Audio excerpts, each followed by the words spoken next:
papa les moloto ceux qui ayou kaka to alamuka. Je ne sais pas s'il sera d'accord na mambo. Merci frère Michel. Michel. Je te l'ai dit une fois à Kitambo, tu étais venu chanter quand on avait la MAPRE. Dieu a fait en sorte que papa Alain Moloto rentre auprès de lui et que le bâton de sa mission soit dans tes mains. Donc au moment qui est prophétie encore bien monté. Vidéo oyo et dérangé pas tout ébélé. Pendant la bandi pour examiner prophétie wana. Na monya ngo isa faux et archi faux. Oh Jésus aussi avait sa famille. Azaki na bandeko. Pourquoi Joaquin Ndeko na été attique la clé à l'église. Mais abonné Pierre. Pourquoi? Parce que Pierre azalaki pembeni na ye. Ndeko Michel Bakenda a connu pour la remplaçant. Il y a papa Alain Moloto jamais. Pourquoi atikala kozala na pembeni ya papa Alain Moloto te. Nandimite que pendant que papa Alain Moloto était en vie, que Michel Basala ta featuring na papa Alain Moloto, je ne crois pas. Même à payer, même à parents, sauf à tali papa Alain Moloto que son âme repose en paix. Ndenga zaki soki azoyemba sa personne azo répéter l'image de Dieu. Soko tali de konabiso Michel Bakenda. On dit la vérité. Et loko moko elakisa ki bolembo ya bonzambe kati na ezate. Sauf exemple, ceux qui est là qui balobi attaque peut-être papa na biso nani Atoms Mouma, on peut comprendre peut-être. Pourquoi? Parce que Atoms azaki pembeni ya papa Alain Moloto. Plus 243 plus 243 81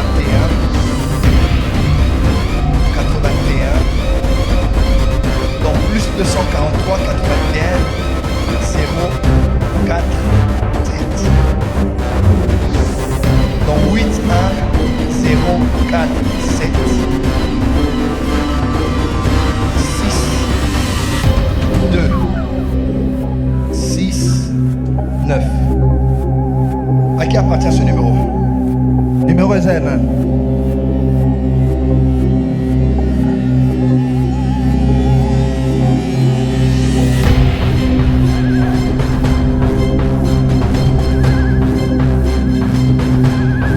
Le chiffre est correct. Les chiffres sont corrects. Yemto, ton diminué c'est que Joël Francis. Au monde a la prophétie, va tourner par contre en hôtel. Au monde a le numéro ya bat. Au monde a quand même mot de passe ya wifi ya monte. Zamba otindo yiba mot de passe ya monte. Au qu'on a sur place moto ba mai batete. Ba rebe ba mo ba tuna er nyonso. Ni sabi sur place ba telemi siko poto ba kende ba kikanga bango. Bino mo na ka numéro ya bat.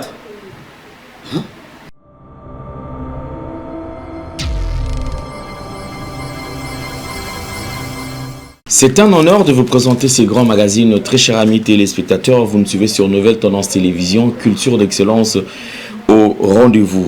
Vérité et réalité dans vos maisons, dans des métros, dans des boutiques, dans des bureaux, partout où vous avez l'habitude de nous suivre. Parlons de la Fondation Ndélé au cœur de la nation ainsi que l'orphelinat Famille du Cœur Christ Rédempteur. À travers cette opération, vous êtes sensible au cri de détresse, vous voulez soutenir les orphelins, le veuve, les démunis. Pensez à cette structure, certainement Dieu va tous nous bénir. Nous parlons pour son image et on se retrouve tout juste après. Tango nyonso molinganga nazalaki komona baninganga na baboti na bango nanga ba parents bazate vinanga pasi. Est-ce que kokufela baboti ezali sumu? Kozanga baboti est-ce que ezali sumu? Voilà. N'a pas sabino message l'orphelinat Christ Rédempteur et on a posé les sungé na bino tala musala munene zo sala pona bana tala musala munene sala pona bana oyo mokile tiki ebwaki mais nzamba termine nzelo orphelinat oyo pona ko encadrer bana oyo yaya lisungi na yo to na ngoposa un euro no to na ngoposa pona mwana moko tango mwana moko allié nzambe ya bitike oya permettre ete na nzela no mwana alia akobosa na ote. Voilà message ya l'orphelinat Christ Rédempteur. Tu as besoin de sungi na bino. Ba numéro za na se kota contact na biso assistance na yo et aux ali sungi pona bana. Que le Dieu des orphelins a bénir dia ma mtu nyoso ja ta likanisa ko sala quelque chose. Peu sali yango zamba pambola bino. De retour sur ce plateau, comme d'habitude, les différents produits sont disponibles ici chez nous. Si vous êtes intéressé ou vous en avez besoin, contactez-nous et vous serez servi. Nous prenons la pub.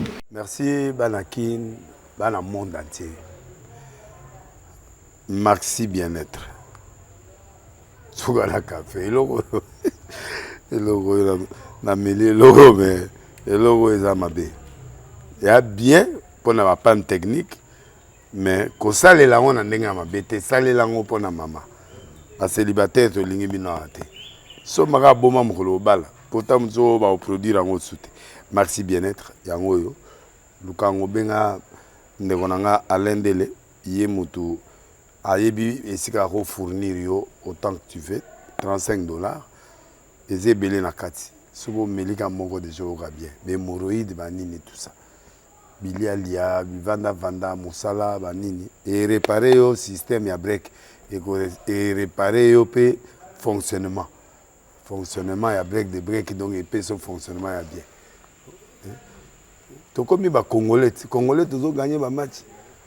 On va défaite, pas technique en plein match, c'est pas bon. Zongela et loco. Nana c'est éviter de dire surtout ba pasteur, boningo mela boyawa. Bo benga bena alendele na numéro na e pour bo benga pour bo zeloko. C'est important. Traitement poison anti-poison yango yo. Ne ba mususu meli yango avant kende obima, o melango. Ça a des jours, à tabater le loco, moi cuiré mon corps, c'est bon. Oyopé, anti-poisson. Donc, ce qu'on attend, ils ont la carte. Et l'on l'a. Alain de Mikolo somme. N'habité Mindela, on va payer Biloko, on va vous dire. Pour Biloko, on va des solo. Mikolo, va tirer à poisson à toi, famille, à toi, problème dans moutoute, jalousie, car. Donc, va produire en wana, il y a anti-poisson, oyopé, anti-poisson. Donc, benga Alain Dele, à partir d'ahí, à Ibneni, ou à Ozango. Nous avons pambola bino mi batte lambo ke komi biete batwa komi na jalousie oyo tozo comprendre de souté bana mike bazo kufa mikolo bazo kufa ba otiana bana bébé ba poisson donc toujours zala nanti na ndengana ngana ndako c'est bon que Dieu vous bénisse. L'église de la RDC, mesdames et messieurs, il y a à boire et à manger. Je me pose la question, est-ce qu'ils ont esprit d'égarement ne oyo batindeli bandekoto ezanini donc tolali tolamuki likambo tolali tolamuki likambo tolali tolamuki likambo immaturité ekoti na maramba bonzambe et je pense que beaucoup n'ont pas été préparés, c'est-à-dire que lelo surtout vague ya ba jeune prophète ba jeune pasteur ce sont des gens so attention le bin na 30 ans na ministère na 20 ans na ministère mais pose-toi la question bana ministère on a âge. Il a fait combien de temps? Ils ont fait combien de temps auprès de père na bango? Na makola batata na bango bafanda combien de temps? Donc le suffit muta comprendre que azana don azana ngana likabote ngape fona banda vague ba ministère au ministère ngana sambela na église mais ministère na nga ezaboye na sangisaka 5 personnes 10 personnes, 15 personnes, et n'a qu'au aux autres transmettre ignorance. Parce que lorsque tu es ignorant, il y a certaines choses que tu ignores. Oh, yo moko maîtriser yangote. Il faut ébaquer ceux qui ont ligné ou encadré tout solana bat ou qu'on transmettre bango ignorance aux anams. On va suivre cette vidéo. Ici, sur le prophète Joël Francis. Dans la vidéo, parce que là, on voit toujours que ceux qui ont vu vidéo, on a balancé, on sait qu'ils sont privés. Et comme ils ont objet critique, parce que si on a toile, on est obligé de faire l'analyse, la commentaire autour de ça. Ceux qui m'ont dit ça, ceux qui ont de même avis, de même avis. Et je pense que la vie à Moutouna sera respectée. Suivons ceci en image et on revient juste après. Merci frère Michel. Je te l'ai dit une fois à Kitambo, tu étais venu chanter quand on avait la MAPRE. Dieu a fait en sorte que Papa Alain Moloto rentre auprès de lui et que le bâton de sa mission soit dans tes mains. Amen. Nzamba salete papa le moloto azonge pa ina kasi lingende ya kokamba maboguma meleza maboko na yo. J'espère que tu te rappelles de ça. Na banzozo banza yango. Et je t'avais dit parce que Dieu te l'avait déjà dit. Na lobi na yango po nzamba sa yebisaka yango. Je ne parle pas de Gaël qui fait un bon travail. Na zobe ya Gaël te wa sala mosaki. Le manteau d'un homme de Dieu peut aller chez plusieurs personnes. Mon côté ya moto nzamba ko kene pa ba tebele. Et dans la mission de rétablir l'autel de l'adoration au pays, Penetinda ya kozongisa lo tomo na kati na mboka. Dieu t'a choisi Nzamba ponio parce que Dieu t'aime. po nzamba lingio. Il a vu ton cœur. Amoni motema na yo. Et là, papa Alain Moloto s'est arrêté. Toi, tu es en train de continuer. Papa le moloto asuka mosala yo zo. Quand je suis entré, j'ai vu des gens pleurer, adorer, louer. J'ai dit l'esprit de l'adoration est dans la salle. Je te l'ai dit encore, ton mariage est devant toi. Et Dieu te donne le stade que tu attendais. Il n'y a qu'un sorcier qui ne peut pas dire amen à ces paroles. Amen. Si quelqu'un croit en ce ministère, qu'il acclame très fort. Amen. Qu'il acclame très fort. Merci Gédéon, merci à Corneille. Je pense que nous sommes en train d'avancer. Tolandi, vidéo Oyo. Ah, papa les moloto, ce qui a eu kaka. To alamuka. Je ne sais pas s'il sera d'accord na mambo. Vidéo Oyo est dérangé par tout ebélé. Misus balobite eza solo. Ce qui tolingi to zonga na marambo ya bonzambe. Tozo papa Alain Moloto, to fan ici ao. Tozo Ndeko Michel Bakenda qui fera la continuité à papa Alain Moloto, to tie ao. Je pense que c'est le jour et la nuit. Même la connaissance et l'écriture. Ceux qui te jouent musique à papa Alain Moloto, to tie ao. To tie musique à papa Nabiso. Michel Totier Ao Naibité. Moi je pense que d'ailleurs frère Michel Bakenda album Néa Liboso. Je pense que ce qui te côté une inspiration. C'était un album où mingi et c'est peut-être ça bateau ebélé. Tozu deuxième album peut-être mon mouké. Troisième Tilelo. Moi personnellement je ne sais pas ce qui nakoloba banzembo nini nini ya papa Michel onga na ebi na album mwana. Ce n'est pas parce que na landaka ngote mais parce que nakoyoka yango kuna ba radio ninge zalaka ezance pena bongote. Na image onaza nango lelo ya musique. S'il faut parler côté musique ya ndeko na biso Michel ponanga je pense que lelo atikal c'est-à-dire ce totier concert ya JB Ao.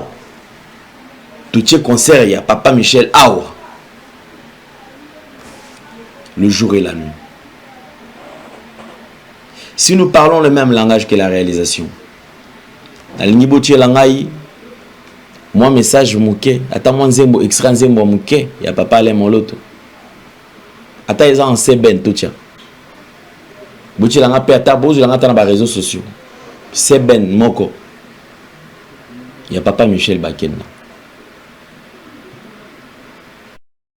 Je pense qu'il doit nous expliquer. Il fera la continuité na nizela nini, na musique, na parole, continuité na yo akosala nini. Je ne suis pas seul.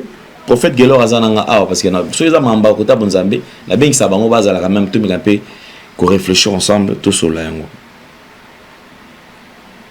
Alors, Prophète Gelor, bonjour et bienvenue. Bonjour papa Alain. Nabanzi tous aïe non à plateau awa tous 8 ans. Il y a Rolanda vidéo. Il y a Prophète Joël. Na Rolanda tant aux Rolanda ni nous kanisa. Merci beaucoup papa. Je ne sais pas si vous permettez de surtout bandata la prière, va te côté en profondeur. Avec plaisir, avec plaisir. Seigneur Dieu d'Abraham, le Dieu d'Isaac, le Dieu de Jacob, le Dieu de mon père Aïdou Nabal Alexandre, maître et temple et circonstance, to bambolio, to kabi moment où on a beaucoup nos alanabiso, nous sommes koloba ezala pona, lisongi amoli mo santu na yo na kombo na Jésus Christ. Amen. Amen. Oui, merci beaucoup papa Alain pour la question. Oui, to kolanda vidéo bisonyo so. Moi texte et dérangé vraiment ma casse. Ni ne dérangé.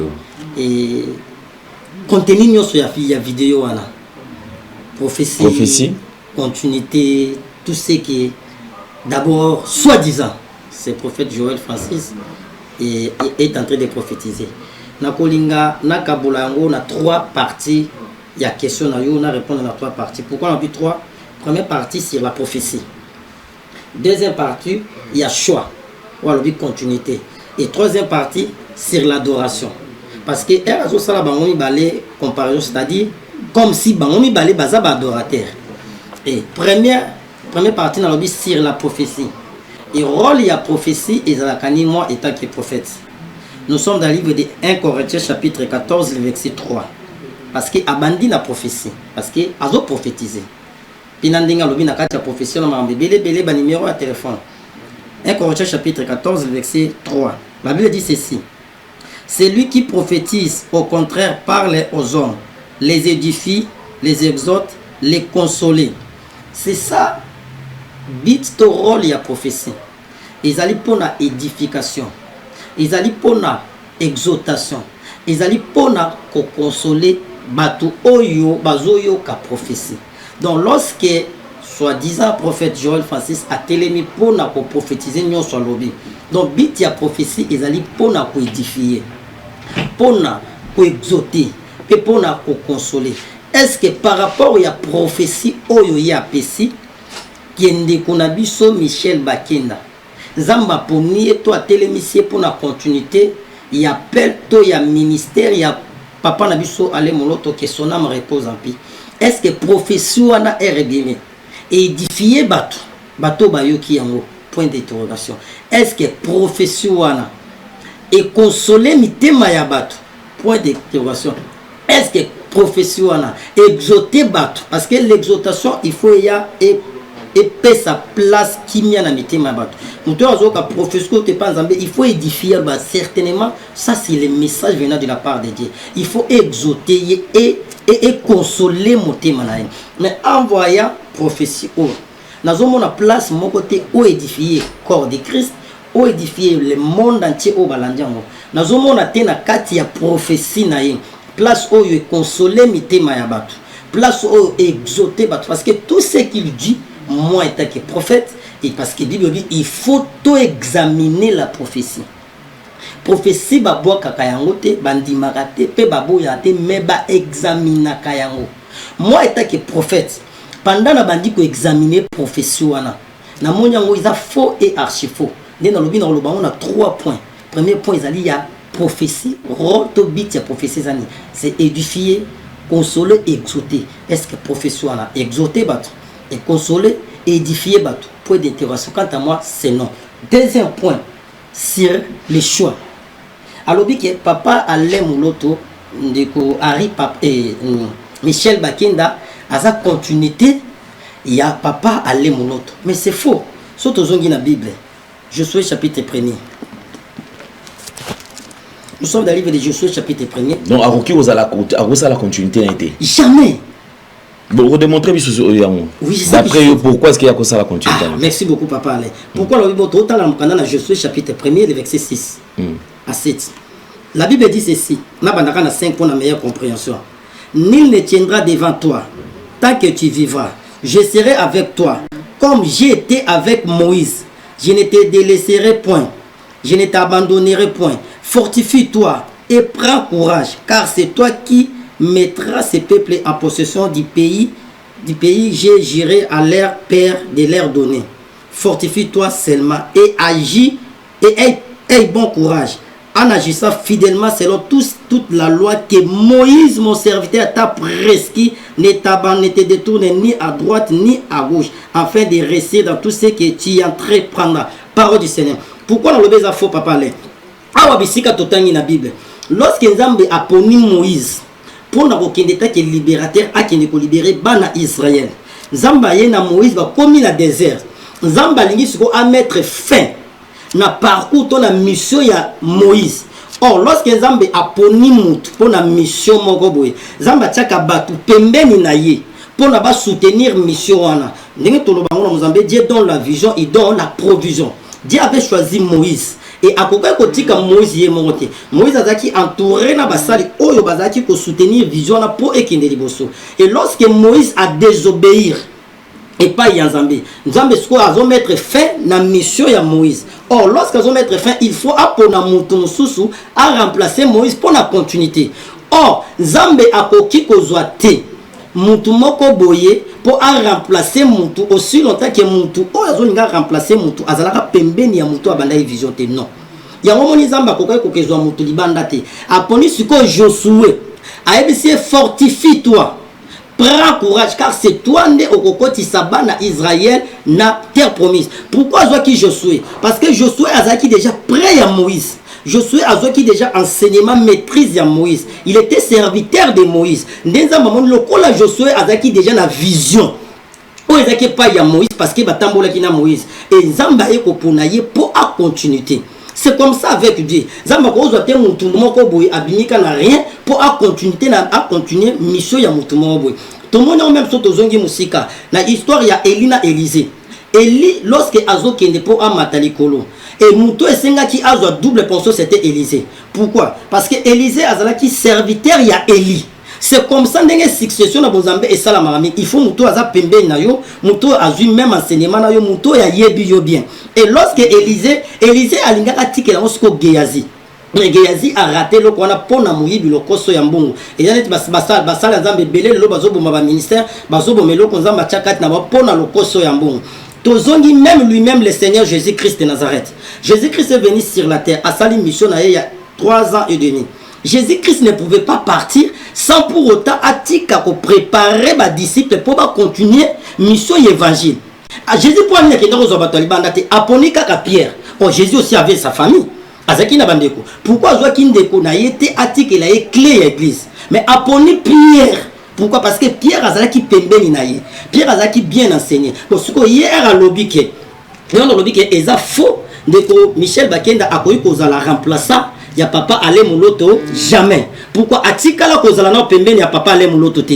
Je ne crois même pas, je ne sais pas. La confinité. Nandimite que pendant que papa allait mouloto était en vie, que Michel Basala ta fitiring na papa allait mouloto, je ne crois pas. Nandimite katikala oyemba tanayi. Ce qui coûte ce qui, na dit bien. Ce exemple, ce qui est qui balobi attaque peut-être papa na biso nani Atoms Mouma, on peut comprendre peut-être. Pourquoi? Parce que Atoms azaki pembeni ya papa allait mouloto. C'est vraiment son fils. Mais si on a besoin Michel Bakenda, aya pour remplacer, aller mouloto na continuité wana na ndenge nini. C'est faux et archi faux. Donc on a que esa prophétie encore bien montée. Là c'est sa troisième point, comme ça peut-être na mon question monsieur Zali. Na lobaki na lobana 3 points. Premier il y a prophétie, deuxième il y a remplaçant. Troisième Jean chapitre 4. Jean, nous sommes dans le livre de Jean. Jean chapitre 4, le verset 23 à 24. Écoutez ce que la Bible dit. Mais l'heure vient, et elle est déjà venue, où les vrais adorateurs adoreront le Père en esprit et en vérité. En esprit et en vérité. Dieu est esprit. Il faut que ceux qui l'adorent en esprit et en vérité. Parole du Seigneur. Si quoi, alors que papa le mouloto, on a Michel Bakenda a continué papa les mouloto. C'est-à-dire bah on va le combat adorateur. Est-ce que ce total dans monde est qui adorateur? Ce total papa les mouloto le mot le bain na début. Ce total papa les mouloto nan de Michel Bakenda avec beaucoup de respect. Et zo balanaté. C'est-à-dire quoi? Un vrai adorateur, il faut adorer Père en esprit et en vérité. Et ce total na bonzambe, même à païen, même à parent, ce batali papa les mouloto que son âme repose en paix. Ndenga zaki so kiazoyemba. Sa personne a reflété l'image de Dieu. Aux allons homme spirituel ou pas, sotali papa l'aime l'autre ndenga zalaki. Il faut témoigner que certainement c'est un homme de Dieu. Ce que je vois Michel Bakenda, tiens papa l'aime l'autre. Ce que tali de qu'on Michel Bakenda, on dit la vérité. Et là comment que l'accès qui bolembo ya bonzambe katina izate. Donc, c'est-à-dire, selon Jean chapitre 3, verset 23, selon les vrais adorateurs, Michel Bakenda a parmi les vrais adorateurs ici au Congo. Ceux qui ont été longués dans le domaine de Mozambique de Totangi. Parce que Bisso Basali Yazambe, conduite na Bisso P, ils ont reflété l'image de Moussalo Tosa. Papa le Mouloto, depuis Azaki vivant, Moukolomoko T, moi, Bato Baye Bisso qui, bah, crédit dans ma commentaire. Natikala koyoka papa le muloto na scandale té ici au Congo. Depuis na yeba ti akufa so na bossa ta kufi na 2014. Natikala mona papa le muloto na scandale té. Natikala mona set step ya papa le muloto té nidité na ye. Mais soki to beti lelo na bato ba Holanda biso. So to beti na réseaux sociaux pas komba Michel Bakinda to mona photo na vidéo na nidité. Ce que la personne oyo Zamba poni pour remplacer à l'emuloto. Mouton nidité tambola na réseaux sociaux. Ça c'est quel Dieu? Bon, moi je comprends Joël Francis parce que Banzamba est basé belé. Banzamba babal, Banzamba bastaté, c'est quel Dieu qui prophétisait. Soto beti combo, soto tie musique il est lourd. Il y a papa au tiers extérieur, on a total extérieur la musique, il y a papa l'emuloto na, il y a Michel Bakinda. Musique qui n'a eu aux hommes qui sur 100%, 80% même 90% et zo kende comme musique profane. Na ba rythme, na ba danse. Ce que nous bongo okoto imekaina papa l'emuloto ndenge nini. Donc c'est-à-dire, ça n'a pas de sens. Michel Bakinda d'abord, il n'est pas digne. On a il faut tout le bon vérité. Azana ou dignité, conduite n'est pas malamoté. Donc il faut abandonner ko bongi sana conduite na. Dédé, Zamba koyiko pona été parce que papa l'emuloto azala ki na mission na ye mususu, Nzambe na souveraineté na monsieur Sili et tikali mission Michel Bakinda pe azana mission na ye mususu. Et siko yo goloba ki yaza continuité, ya l'emuloto na ndenge nini. Papa l'emuloto akufi na 2014. Donc depuis 2014 si 2026 et combien c'est 12 ans. Donc Zamblé a causé la 12 ans après pour aller à côté de Michel Bakinda a continuité à aller Mouloto. C'est faux. D'abord ces frères là, Joël, moi je crois plus il y a pas prophétie naé, c'est quelqu'un où il faut se repentir. Pourquoi? Dernièrement Aouti Kobenga ceux qui pas qui professeur et pasteur l'église naé. On va faire la démonstration panier au fond des et dimisa moto. C'est la quatre église naé. Oui, mais il était. Il était mais la quatre église n'est pourquoi? Mais après quelques temps, un va dénoncer en haut. Ce prophète à l'équipe soit ça nini, ayo ko senga bolimis. Pourquoi dans le Bible, Joël, si réellement Asa prophète y a bien, si il a le Saint-Esprit par rapport à Jean chapitre 4 il était que prophète, Azaki Kobenga, ceux qui aiment Tazama Bete, Azaki Kobenga prophète wana. Est-ce que le Saint-Esprit on appelle ça quand il y a un numéro de téléphone ya bato. Le Saint-Esprit oyo ya lobaka. Appelle ça un mot de passe. Il y a wifi ya bato. Ce que le Saint-Esprit on a qui incapable à koyeb c'est que moni muto bengi, c'est un aventurier. Pourquoi le Saint-Esprit il s'arrête que muto bengi pour aller kana cher l'église na yo? Aza aventurier, a ça ba spectacle yo te pas zamete. Donc pour dire quoi? Et ça ba biloko oyo Nzambe azo ko exposer bango. Malheureusement le lo surtout na Congo, on a des fidèles au baza ba fanatique nga benga ba fanakwitia. Ba melima sanga ba langue baza ba en église malgré ba mona mabe baza wana. Donc ce cas qui a vrai. Il a fait une guerre dans l'église na été. Donc cet esprit nga yebisa que ba pas les ceux qu'on a dans les vrais. Ceux qui mutumoka mabe alinga ya associé na yo Nzamba ko épargner. Ako épargner ba ke parler au moni gelo wana aza dans les faussettes. Pour nous dans les vrais. Pour ozata ko sambela musala ozosala. Donc c'est ça mais il y a ma belle équipe. Pourquoi pour y pas dans la katia makamwana. Donc pour moi abanana ko se repentir na nyonso azosala il faut bongo la motema. Oh là. Merci beaucoup prophète Guélor. Je pense que autoloba tout ça la raison cause à la contre motuté hein mais amarambo parce que lorsque quelqu'un se permet ya kozwa eloko obi ke ko bitsa bato mabako atia mon réseaux sociaux. Je ne sais pas en retour on a besoin ni to betaka maboko. Donc il est temps, je pense qu'il y a restauration dans l'église. L'église faisait la restaurer. Les serviteurs de Dieu, il faut un recyclage. Papa avec Mukuna. C'est-à-dire qu'il faut retour à la parole. Bazongela tata. Et Mambo, le ministère des Eaux, comme ça la malheur. Je pouvais même interdire Babilo Kwana. Ministère, ce sont ils ont groupe, puisque les autres se former, ils ont détruit la vie à Batou. Bazo kanga basi à Batou en otage, ni bali à Batou en otage, bana Batou en otage. Moi na komika keno daddy, tout ce que daddy a dit c'est ça. Or daddy sait que c'est mambo c'est ils a le kuta. Donc j'ai autant de membres. Babiloko tosali ngana église té, mais na sala ka ba réunion on a invité Batou nazo. On a invité tous na jardin nini, on a invité tous ceux qui n'ont parlé de nini, on a invité tous ceux na salle nini, tout ce qui est à te prier et si libre tout en en église. Non. Ils ont souffert de manipulation les sous. Mais malheureusement que les chrétiens sont aujourd'hui sabotés, mais ils ne touchaient pas mais ouais, ils ont été les mêmes salles dans Zambie. Toutes ces pratiques, pourquoi vous ne condamnez pas? Et les gens acclament. Pourquoi vous ne condamnez pas? L'église va très mal, je vous l'ai dit. L'église va très mal. J'ai posé cette question ce matin même, et pas prophète Fachi. Je lui pose la question, je dis, écoutez, vous voyez Ukraine, vous voyez ce qui se passe en Iran, vous voyez ce qui se passe en Israël, vous voyez ce qui se passe au Togo, Mali, vous voyez tout. Mais les Congo, awa. En fait, on a besoin avec précision, exactitude. La situation de l'Est est comme normalisée.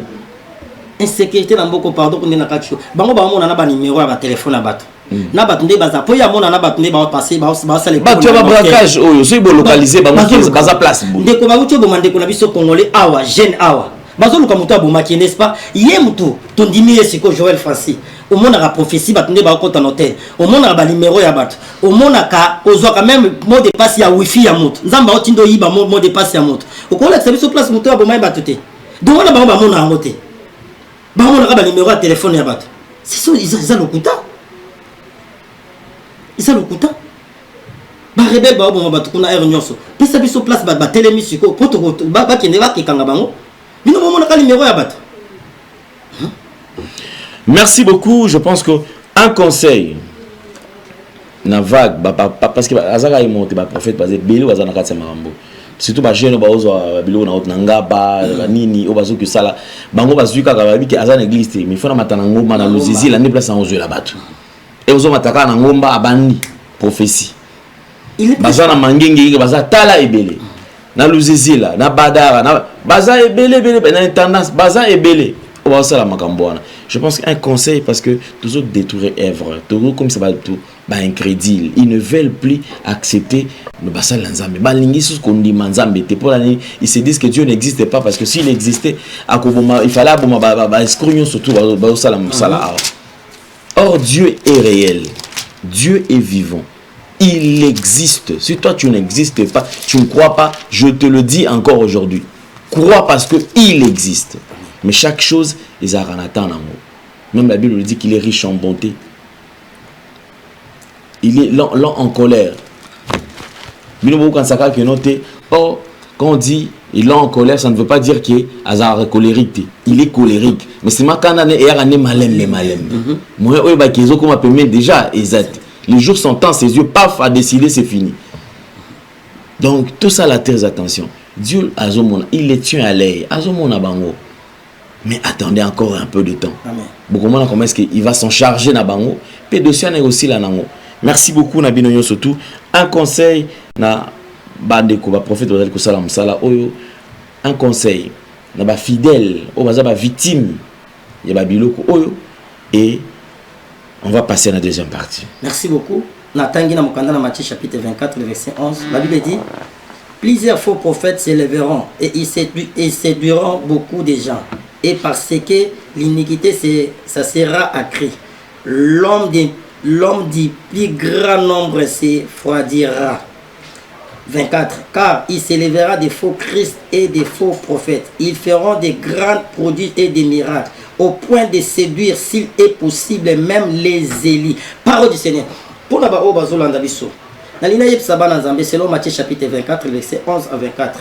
Bible déjà et loba yango. Plusieurs faux prophètes bakobima. Bako sala ba miracle, bako prophétiser. Mais baza ya nzambe te. Un prophète, ce n'est pas celui seulement qui prophétise. Non seulement c'est lui qui fait le miracle. Mais un prophète a azola qui s'abat tout le temps. Tani tokomi. Un prophète c'est quelqu'un où azome mabato vers la parole de Dieu, vers le Christ. Et bokeba bien aimé dans le Seigneur. Surtout dans le monde il y a réseaux sociaux. Babimi et belé. Nous, quand on grandissait, moi je me suis converti depuis 1995. Et tout le monde a bâtiment, on a sauté au Lekina, on a bâti beaucoup de na ba pomme de main, na ba la bazolo ba bambi kodi. Les lots bazala les sauter. Ba onyo so ba koma ba prophète. Et les lots ba misuba ke ko simba ba kisi ba makasa pour à prophétiser. Akoki ko banda ko lobela oli kamono de A à Z. Apesi na komba papa ya mama ya koko ne lambo lati. Mais il n'est pas un homme de Dieu. Ce n'est pas ça un prophète. Même dans la Bible, tout le monde a prophète m'a tapé ça mon numéro de téléphone. Dans la Bible, tout le monde a prophète m'a tapé à la ça mon lambo latin non. Et boké na vague ya ba prophète. Priez Dieu avant de contacter quelqu'un. Surtout dans le monde il y a réseaux sociaux. La Bible dit l'homme donne que ce qu'on a. Oh ya za nango yango ya transmettre. basimbi bakisi bokeba et na bino pe ba obozo sala ba biloko wana, chers hommes de Dieu. Dieu a besoin de vos âmes. Répentez-vous car Jésus-Christ revient bientôt. La Bible dit, à quoi sert d'un homme de gagner tous ces mots si personnels? Oui, aujourd'hui tu as touché au magie. Aujourd'hui, aux salabama qui ont pour gagner de l'argent, pour gagner tout ce que toi tu veux dans mon kilio. Mais après la mort, tu iras où? Tu iras où? Dieu a besoin de ton âme. Répands-toi. Bien-aimé dans le Seigneur, bokeba, bokeba, bokeba. Magie en est, tu vas prophétiser. Ce sont déjà au Bible, sortez du millier de Zambé a Pambola. Bino, Toliki na deuxième étape, na biso bien-aimé dans le Seigneur. Sur la spiritualité. Sur la spiritualité, bien-aimé dans le Seigneur. Et sans plus tarder, nous lisons la parole de Dieu. Nous sommes dans le livre des 2 Rois, chapitre 2, les versets 19 à 20. Je lis la parole du Seigneur. La Bible dit, le gens de la ville dirent à Élisée, voici, le séjour de la ville est bon, comme le voit mon Seigneur, mais les eaux sont mauvais et le pays est stérile. Il dit, apportez-moi un plat neuf et mettez-y du sel. Et ils lui apportèrent. Il alla vers la source des eaux et il jeta du sel et dit, ainsi par l'Éternel, j'assainissis ces eaux. Il ne proviendra plus ni mort ni stérile. Et les eaux firent assainissies jusqu'à ce jour, selon la parole d'Élisée avait prononcé. Parole du Seigneur. Toujours la spiritualité. Bien, mais yo oza na problème moko ezo déranger. Ozo mona makamba vie na yo exo exister. Ba déception ezo continuer kolanda yo bandi relation o bébé, o bandi o bébé, o koti même tinanga kwa libala kofi. O bandi procédure ya mikanda zo zonate o sala boyo koti bo tout ne marche pas. Ozo luka mabota o sambeli nyoso ezo simbati. Musala yo sozui musala ebeba kaka baninga bazwa musala bavanda mais yo stabilité zalate na musala ebeba kaka salaire amoké. Instabilité na vie na tout ne marche pas. Vie ya bana ko beba tout. C'est la spiritualité. Et yo zo comprendre qu'est-ce qui se passe na vie na nga. Ah bisika to chikotanga. Batu o na kati ya ville ya Jéricho. Ezaki na mai parce que mai eza vie. Et mai ezaki ko servir ba pona ko mela pona ko sala misala. Et mai ekomaki ko boma batu, c'est-à-dire mai ekomi poison. Moi ba utiliser yango ezate. Or lorsque mai ezate moyen ba biloko na bango ebote ezate po moi ba arroser ezate. Et mbuke koma ina kati ya stérité, c'est-à-dire biloko ezaba botate. Et batu ba komi ko souffrir. Ba keyi epai ya mosakoli Élisée. Ba yebise mon Seigneur, mai mboka eza bien ndenge zomona mais mai ekoti mabe. Ba yeba ki source ya problème na bango. Bien aimé na domaine ya spiritualité. Pour ozo solution na problème ozana, il faut ba détecter source ya likambo na yo. Il faut ba détecter source ya célibat na yo. Il faut pas détecter source ya problème o ezo sala ke yo zo documenter. Il faut pas détecter source ya likambo ezo sala ke yo otikala na situation wana. Il faut pas détecter source ya instabilité na yo. Il faut pas détecter source ya célibat prolongé. Il faut pas détecter source ya stérilité na yo, ya maladie ya situation wana. Aussi longtemps ba détecter source ya problème na yo te, tu auras pas la solution. Raison pour laquelle nous avons sambela mingi pendant longtemps, des mois, des années, plus. La même situation, mais situation na ezo continue toujours à s'empirer. Au sambela pour le loko mo bando banda ko senga mais loko wana ezo continuer kaka bon. Pourquoi? Parce que au détecter na source ya problème wana ti. Aussi longtemps source ya problème wana eza détecté na monde ya spiritualité ozo solution ti. Et bato yo ba détecta qui déjà source ya liwa ezaki na mai. Mai nde kota ki mabe. Nde yango moni lorsque ba ye pa ya mosakoli ba bi mai nde za mabe. Et le kola mosakoli homme spirituel a comprendre que source ezo me maliwa pe stérité za mai. Ayebisi bango boyela nga sani ya mbele botia mungwa. Et ba ye nango akena source isika mai banda ko bima. Azuis mai mungu wana abwaki na mai. Ezalaka simple ko boka te, c'est tout un service. C'est la spiritualité. Na monde spirituel ezaki n'impact. Même tout ça pas ko kwa ozoka mungu wana abwaki ingesa ilote. Mais lui étant qu'un homme spirituel, étant que prophète envoyé de Dieu, oyebi source problème na yote. et cause appelle la famille na bino basalaka ba loi moko boy baloba maloba moko basala ba part moko boy et cause la pe koko na bino parents na yo ozala ba famille ba chef coutumier ozala ba famille bato bazala ba kodia ba famille bato habitué mais ozoye baté source ya problème na yo source ya malheur na yo source ya maladie na yo ya stérilité ya blocage ya ba complication na yo yango moni important c'est sikoyo d'avoir un prophète oyazoyo kanzambe et à consulter Nzambe pour boyeba source ya problème nous otawa lorsque déjà vous détecter source ya problème déjà début ya solution c'est ça la spiritualité na domaine spirituel ceux qui n'ont détecté source ya problème na yote ozope solution na yote ceux qui n'ont détecté source ya problème na yote okoyeba ko traiter yango te bato oyo soki bayeba ki source te vie ngai kotate bato balingai ba continuer ka kosila tala vie na yo.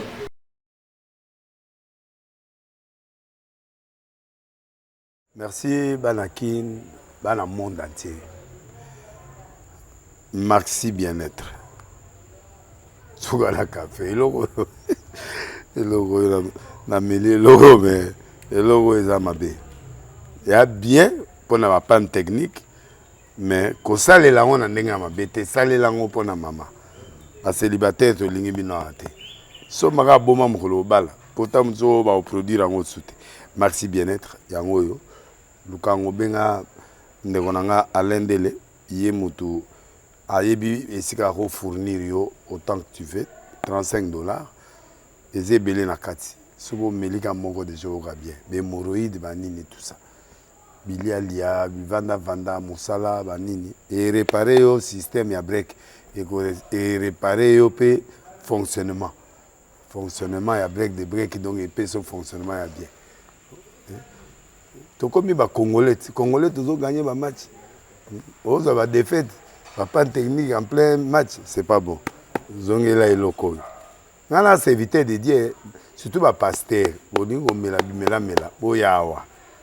Bobenga pendant l'endele, le numéro naé pour bobenga pour bozo locaux. C'est important. Traitement poison anti-poison, yango ne ba mususu mela avant kende obima, o mela melango. Ça a des jours, à tabater loco. Moi, cuire mon corps, c'est bon. Oyopé, anti-poisson. Donc, ce qu'on attend, ils ont la carte. Et l'on l'a. À l'un des Mikolo somme. N'habiter Mindela, on va payer Bilogo. Pour Bilogo, on va des solo. Mikolo, va tirer à poisson à toi, famille, à toi, problème dans mon jalousie, car dans le produit, il y a anti-poison. Oyopé, anti-poison. Donc, benga à l'un des à partir d'ahir, à Ibneni, ou à Ozwango. Nzambe nanga pambola bino mi batela mboke komi biete bato bakomi na jalousie oyo tozo comprendre de souté bana mike bazo kufa mikolo bazo kufa baotiana bana bébé ba poisson donc toujours zala nanti na ndenga na nga na ndako c'est bon que Dieu vous bénisse.